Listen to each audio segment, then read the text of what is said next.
is nice and relaxing and helpful if you happen to be learning this. So let's start off with the first example.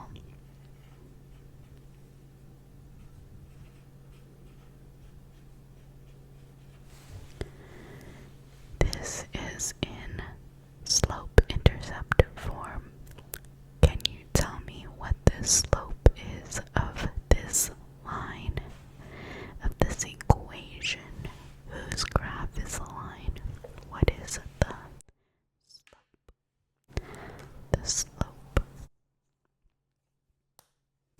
Indeed, the slope is this number right here. And how do I read this number out loud? How do I read that number out loud? Yes, very good. Negative 2 over 7, or negative 2/7. Perfect. And what is the y-intercept? Y-intercept.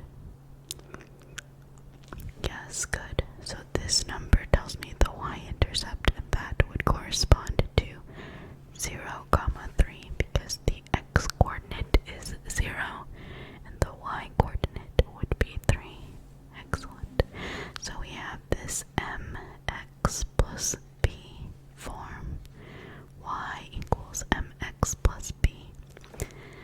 Good. And so we're going to convert this to standard form, which we said in our last video is ax plus by equals c. And in this context, how many variables are there in this standard form? And what are they? Yes, perfect too. It's just x and y. Very good. So a, b, and c are just placeholders for constants, and that's what we are looking for. Now, even though it is called standard form, there are varying degrees or varying opinions about what the requirements of A, B, and C are. So I'm going to work off of the way that I like, which is that they are all integers, and A is positive, unless you have the weird situation that it's 0. In which case you would just have something y equals something, or just y equals some constant. But in these examples, they're not going to be, but A is going to be positive, and they're all going to be integers if possible. Okay. So, for this particular example, we want to get this x part over to the other side. So with slope-intercept form, we always have y on its own and then stuff with x plus a constant. But then in standard form, you can see x and y are on the same side, and then there's a constant on the other. So I'm going to move this over to the other side. So let me just recopy the question. And how do I move this over to the other side? How do I get this over there on the other side of the equal sign? Exactly, I do the opposite sign, which would be plus 2/7 x. So I would have y plus 2/7 x equals 3. So this is a negative on this side, but when I move it to the other side of the equal sign, it's plus. And the sort of behind the scenes reason for this is because with an equal sign, which says that this equals this, it literally says that whatever's going on this side and whatever's going on this side, it doesn't matter that they look different. They are the same. They're equal because of this equal sign. So that means that, it's easier to see if 5 equals 5. Duh. But even if these look different, they are equal, meaning whatever you do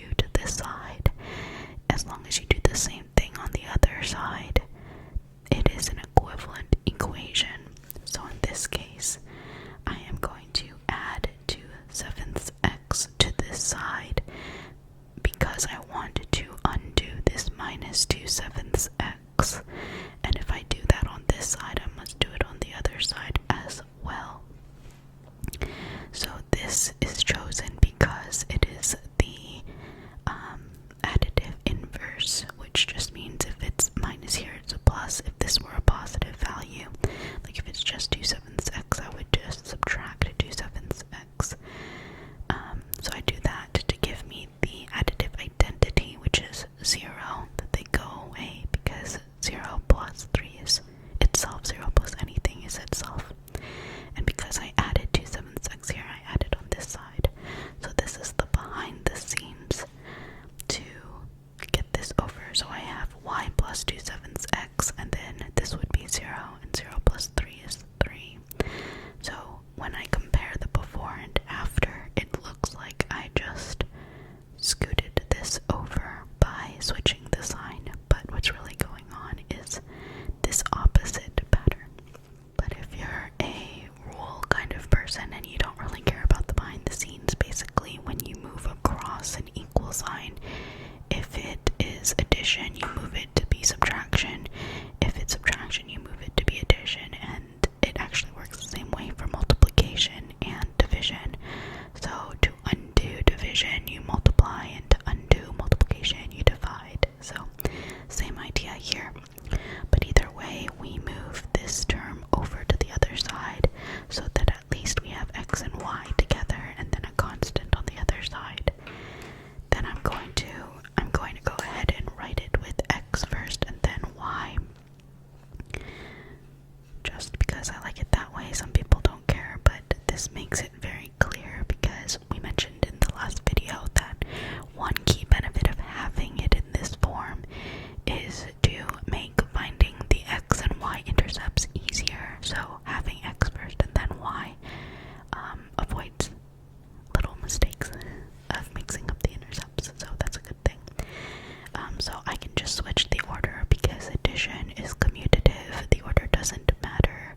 So 2 plus 3 equals 3 plus 2. So I'm just going to flip them first. And now we technically have this form, something x plus something y. There's a little secret 1 here equals 3. But I want to get rid of this fraction so that it's an integer. So in order to undo this divide by 7 over here, I'm going to multiply both sides again because there's an equal sign. If I do something to this side, I must do it on this side as well.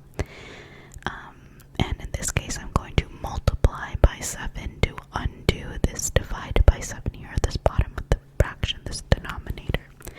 So I'm going to kind of space this out. I'm just going to copy the same thing first and just leave a little bit of room here. And so what I'm going to do is multiply by 7 on both sides. So 7 times and 7 times. So these two are equal. So 7 times this and 7 times this should still also be equal because of this equal sign. So now in order to multiply this out, 7 times 3 is 21. So we'll go ahead and keep that. In order to multiply this out, I have a plus here. So in parentheses. So that means I need to distribute this 7 all the way through, meaning 7 times 2/7 x plus 7 times y, and we still have this plus. So that's the distributive property. So we have 7 times 2/7 x plus 7 times y. Now from here, this is just fraction work. If you're comfortable, you can just cancel out the 7 divided by 7 and goes away, so you're just left with 2x. Otherwise, you can do 7 over 1 times 2/7 and cross cancel, like so, and then 2 over 1 is 2. You get the same answer with the x. Or you can just multiply across, so 7 times 2 is 14, divided by 1 times 7 is 7, so 14 over 7 is 2. Either way, you're left with 2x, and then you have 7x, or 7y, and then 21 on the other side. So this is our actual standard form.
this is really what's going on. So if you want to break it step by step, break it down step by step, this would be the way to go.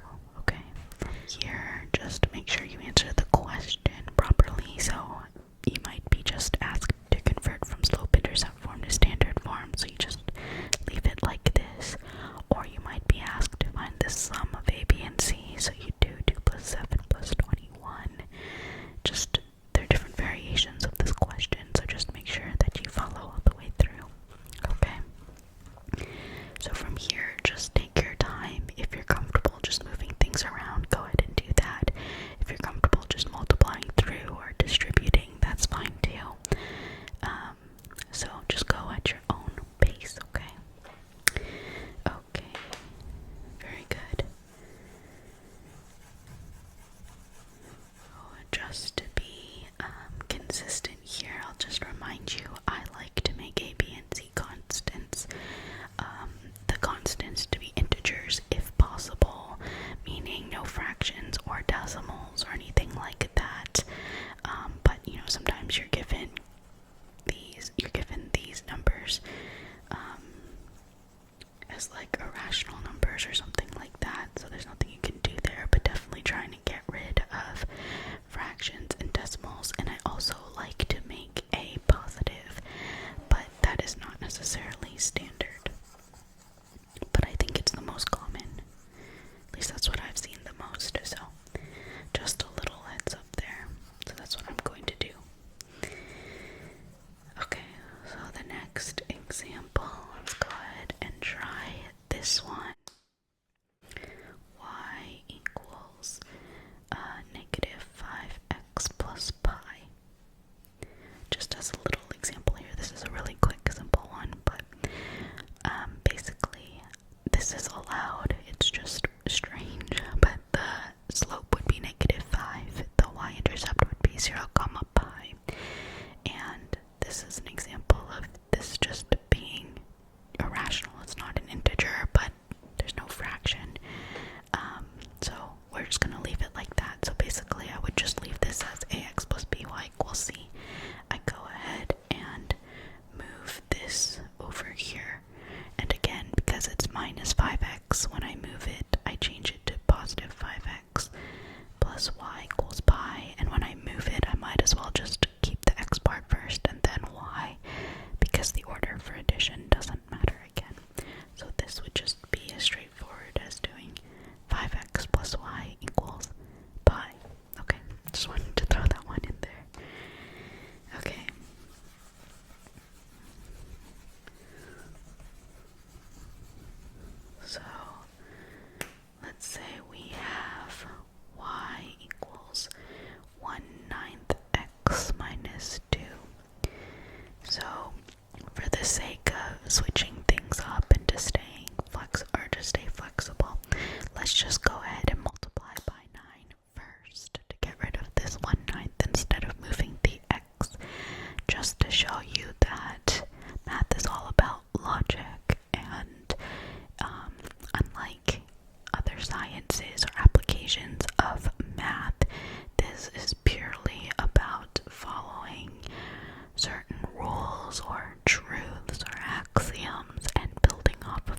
so that's where that comes from.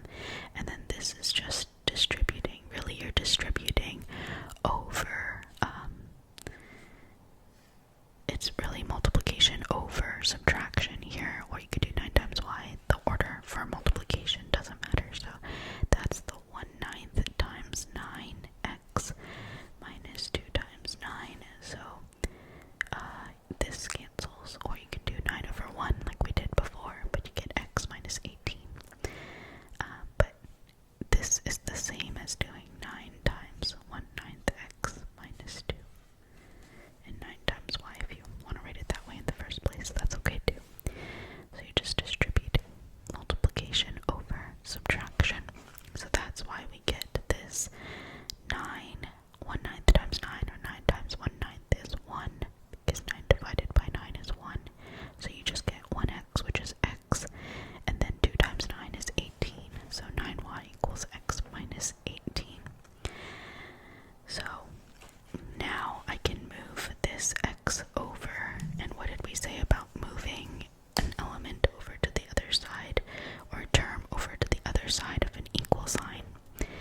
We switch from positive to negative, so it'd be negative x plus 9y equals negative 18. In this case, we just basically subtract x on both sides, so that x minus x is 0. It's the additive inverse. Again, to keep it balanced, we have to do the same thing on both sides. Or you can just memorize that rule if you are a memorizer, it's okay, but this is the behind the scenes there. Then, this is fine. Some people just leave it like this. We would have a is negative 1, b is 9, and c is negative 18. But I like to make a positive, and in order to do that, I basically flip all of the signs. So that would be x minus 9y equals positive 18. So if it's positive, you make it negative. If it's negative, you make it positive. And so this would be the standard form for this. For this, y equals 1/9 x minus 2. And the reason you just flip the sign is because basically you're multiplying by negative 1 on both sides. So that's the same thing. As long as you do the same thing on both sides, that's okay. And when you multiply by negative 1, when you multiply two negatives together, you get a positive. So 1 times x is x. If you multiply a negative by a positive, it becomes negative. If they're different signs, they become negative. So negative 1 times negative 18 would be positive 18, because they both are negative. So that's why you end up flipping the signs here. If it was negative, it's positive. If it was positive, it's negative. So just switching each part here makes a positive. So in this case, a would be 1, b is negative 9, c would be 18, according to this standard form. So just make sure you line up with what your book says or what your teacher says for, what's good enough for the standard. But this makes it very straightforward to figure out what the x and the y-intercepts are, because for the x-intercept, that would be when y equals 0. So if y is 0, x is 18. When x is 0, y would be negative 2, because this goes away, and 18 divided by negative 9 is negative 2. But this is also just as straightforward. It's just, this looks nicer, so there you go. So I hope that helps. Let's do one more practice question here. Let's do one more question. So again, it doesn't matter when you decide to multiply by this 9, if you want to do that first, or if you want to move the x term first. It doesn't matter if you want to just show that you're multiplying the entire equation by 9, or if you want to do the distributive property. Just know that that's where that comes from. And just make sure that you can show your work and retrace it comfortably. Because technically writing the equation times 9 is not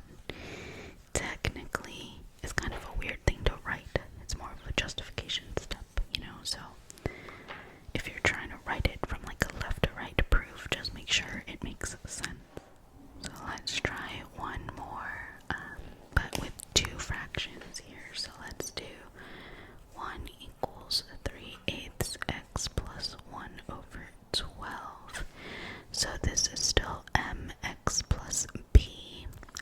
So the slope is 3/8 and the y-intercept is 0, 1/12. So we have two fractions to deal with here. Let's go ahead, just to keep this flexible still, let's go ahead and move the x over here first. We can deal with the fractions first if we wanted to, but I like to keep switching it up here, just so that we don't get stuck in one way. So again, to move this term over to the other side of the equal sign, it's positive now, so when we move it, it's negative, so it becomes negative 3/8 x plus y equals 1/12. And again, the behind the scenes is because whatever we do on this side of the equal sign, as long as we do the same thing on the other side, we have an equivalent equation, just to keep it nice and balanced.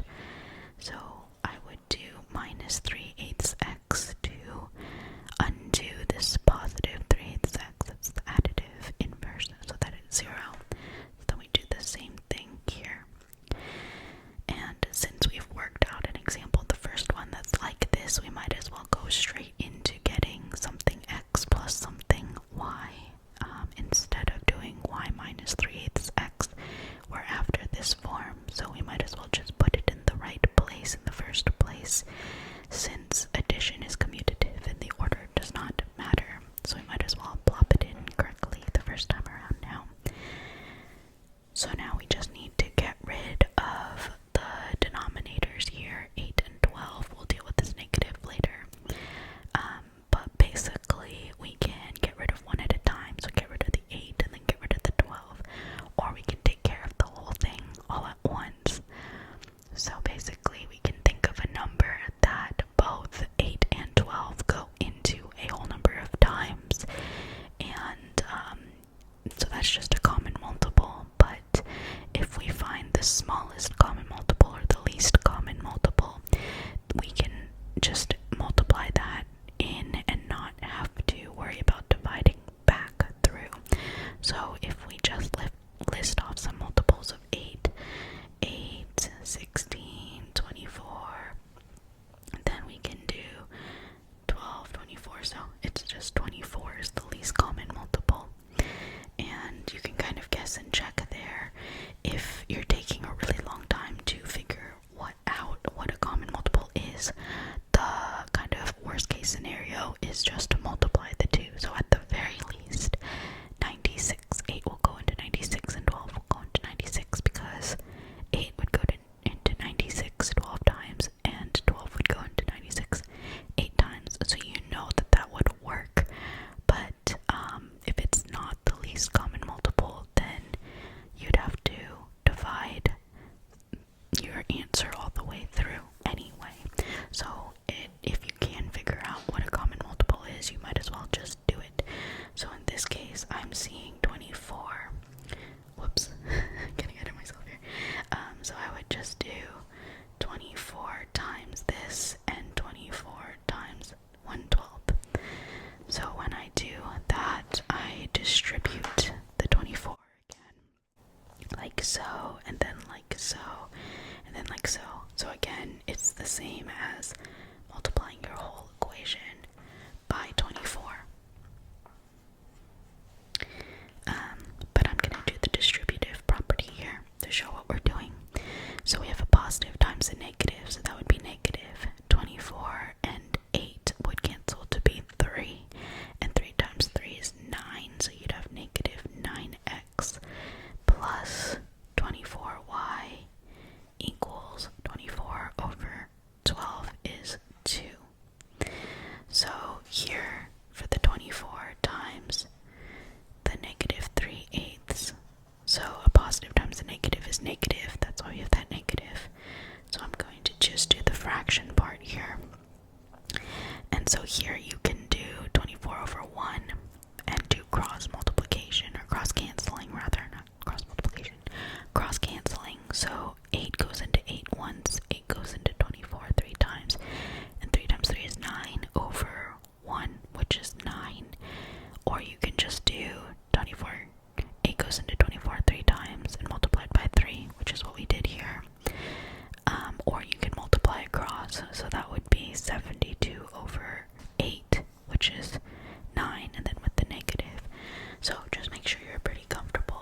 fractions as well. And then when you do 24 times 1/12, that's the same as 24 divided by 12.